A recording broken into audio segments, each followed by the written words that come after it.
পরে 10 দিন থাকে উনি। 10 দিন থেকে আবার বাহিরে চইলা যায়, প্রবাসে চইলা যায়। এখন বিয়ের আগে তো আমি কিছু বুঝতাম না যে ওই বিয়ে হলে কেমন লাগে। মানে বিয়ে তো ভাবতাম যে নাচানাচি, সাজবো, গুজবো, সবাই আসবে, আনন্দ করবো, এটাই। কিন্তু বিয়ের পরে বুঝতে পারছি বিয়ে জিনিসটা কি।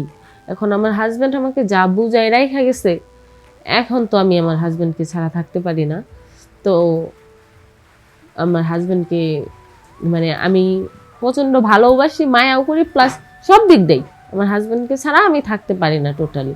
এখন আমি ধার্মিক ঘরের মেয়ে, এখন আমি কি করব? আমার মুখ তো অন্য কোনো পরপুরুষ দেখে নাই কখনোই।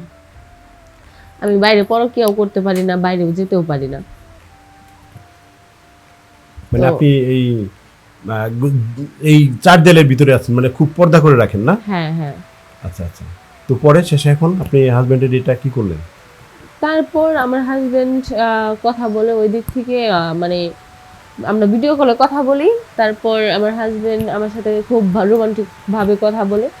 এমন করে পরে আমি ভাবলাম যে না, পরকীয়া করলে শাস্তি হয়, আমার মা বাবার সম্মান নষ্ট হবে, হাজবেন্ডের সম্মান নষ্ট হবে। আমি ইয়াসমিন, আমি ধার্মিক ঘরের একটা মেয়ে। আমার বাবা একজন হুজুর। তো আমি প্রথম থেকেই পর্দা করে চলি। মাদ্রাসায় পড়াশোনা করছি, মাদ্রাসা লাইনে পড়াশোনা করে তারপর যখন বড় হই আমার বাবার মনে হয় যে হ্যাঁ, এখনই বিয়ে দেওয়া উচিত। তখন সে আমাকে বিয়ে দিয়ে দেয় একটা প্রবাসী ছেলের সাথে। তো প্রবাসী ছেলের সাথে বিয়ে দিয়ে দেয়। আমি কিন্তু মাদ্রাসার লাইনে পড়তাম, তারপরেও ক্লাস 7 পর্যন্ত পড়ছি আমি। মানে আমার বুঝ কিছু হয়েছিল না জামাই সম্পর্কে, বিয়ে সম্পর্কে আমার ধারণা কম ছিল। ভাবতাম বিয়ে হবে, নাচানাচি করব, আনন্দ করব, সাজবো, বাস এটা। তো যাই হোক, বিয়ে হয়। বিয়ে হওয়ার পর আমার হাজবেন্ড যেহেতু একজন প্রবাসী, আমাকে বিয়ের পরে 10 দিন থাকে উনি। 10 দিন থেকে আবার বাহিরে চইলা যায়, প্রবাসে চইলা যায়। এখন বিয়ের আগে তো আমি কিছু বুঝতাম না যে ওই বিয়ে হলে কেমন লাগে। মানে বিয়ে তো ভাবতাম যে নাচানাচি, সাজবো, গুজবো, সবাই আসবে, আনন্দ করবো, এটাই। কিন্তু বিয়ের পরে বুঝতে পারছি বিয়ে জিনিসটা কি।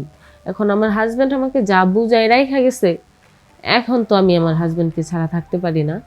তো আমার হাজব্যান্ডকে মানে আমি প্রচণ্ড ভালোবাসি, মায়াও করি, প্লাস সব দিক দেই। আমার হাজব্যান্ডকে ছাড়া আমি থাকতে পারি না টোটালি। এখন আমি ধার্মিক ঘরের মেয়ে, এখন আমি কি করব? আমার মুখ তো অন্য কোনো পরপুরুষ দেখে নাই কখনোই। আমি বাইরে পরকীয়াও করতে পারি না, বাইরেও যেতেও পারি না। মানে তো আপনি এই চার দেয়ালের ভিতরে আছেন, মানে খুব পর্দা করে রাখেন না? হ্যাঁ, হ্যাঁ। আচ্ছা আচ্ছা। তো পরে শেষে এখন আপনি হাজবেন্ডের এটা কি করলেন? তারপর আমার হাজবেন্ড কথা বলে ওই দিক থেকে মানে আমরা ভিডিও কলে কথা বলি। তারপর আমার হাজবেন্ড আমার সাথে খুব রোমান্টিক ভাবে কথা বলে। এমন করে পরে আমি ভাবলাম যে না, পরকীয়া করলে শাস্তি হয়, আমার মা বাবার সম্মান নষ্ট হবে, হাজবেন্ডের সম্মান নষ্ট হবে। এভাবে দেখা যায় আমার হাজবেন্ডের সাথে কথা বলেই আমি নিজেকে কন্ট্রোল করে রাখি, যে নিজেই নিজেকে কন্ট্রোল করে রাখি যে থাক, এই আর কি। তো এখন আপনার এতে কোনো হাজবেন্ডের রাগ হয় না? আপনার হাজবেন্ডের প্রতি রাগ হয় না? না আমার হাজবেন্ড জানে না হয়তো, আর জানলেও ওইভাবে জানে না। আমার হাজবেন্ড খুশি হয় যে আমার বউ আমাকে এত ভালোবাসছে, সে একটা আবদার করলে আবদারটা পূরণ করতেছে, এটা খুশি হয় আর কি। যে আমার বউ বাইরে কোনো পরকীয়া করে না, আমি এই দিক থেকে কথা বলি, ও ওই দিক থেকে কথা বলে। আমার হাজবেন্ডও অন্য মেয়ের কাছে যাওয়ার চাহিদা থাকে না, আমার অন্য ছেলের কাছে মানে আমি তারপরে দিনগুলো কাটে। শ্বশুর শাশুড়ি আছে, তাদের সেবা করতে হয়, আমি রান্না বান্না করতে পারি, বা 5 ওয়াক্ত নামাজ পড়ি, আর হচ্ছে গিয়ে রান্না করি 2-3 পদ, 2-3 ধরনের রান্না করি, প্লাস শ্বশুর শাশুড়ি কাপড় চোপড় ধুই, বাড়ির যত কাজ আছে আর কি আমি একা হাতে করি। তারপরে আমার ভালো লাগে না, সবাই পাশে থাকার পরেও কেমন জানি শূন্য শূন্য লাগে, যে কেউ হয়তো আমার পাশে নাই, এইরকম লাগে আর কি। তো এখন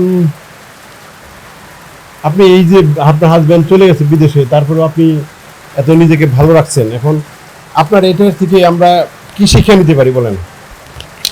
শিক্ষা নেওয়ার এটাই বিষয় যে সবাই, যেহেতু যাদের স্বামী প্রবাসী তাদের উদ্দেশ্য কথাটা বলা, স্বামী যখন বিদেশে যায় তখন আমাদের জন্যই যায়, কারণ আমরা বউ বাচ্চা মা বাবাকে সুখে রাখবে বলেই যায়।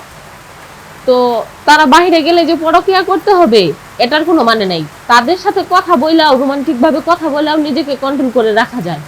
এটাই বলার যে আমাদের যে বোনেরা আছে স্বামী বিদেশে চলে গেলে পরকিয়া করে, তারা পরকিয়া না করে, ওইটা চিন্তা না করে যে অন্য কোনো পুরুষ আমাকে সুখ দিবে, এটা চিন্তা না করে যেন এটা চিন্তা করে যে আমার স্বামী আমাকে সুখ দিবে। দিনে তারা ডিউটি করলে রাতে একটু সময় করে সুখ দিবে, রোমান্টিক ভাবে কথা বলবে। আর ভাইয়াদের উদ্দেশ্যে এটাই বলার যে দিনে আপনি যত কষ্ট করে কাজ করেন, আমরা জানি যে প্রবাসী ভাইরা অনেক কষ্ট করে, তো যতই কষ্ট করেন রাতে একটু বউকে সময় দিয়েন। ঘুম ওরা একটু কম পারুক, ঘুম একটু কম হোক, তারপরেও আপনারা কথা বলবেন, বউকে সময় দিবেন। এটাই বলার ছিল। ভালো থাকবেন সবাই, আল্লাহ হাফেজ।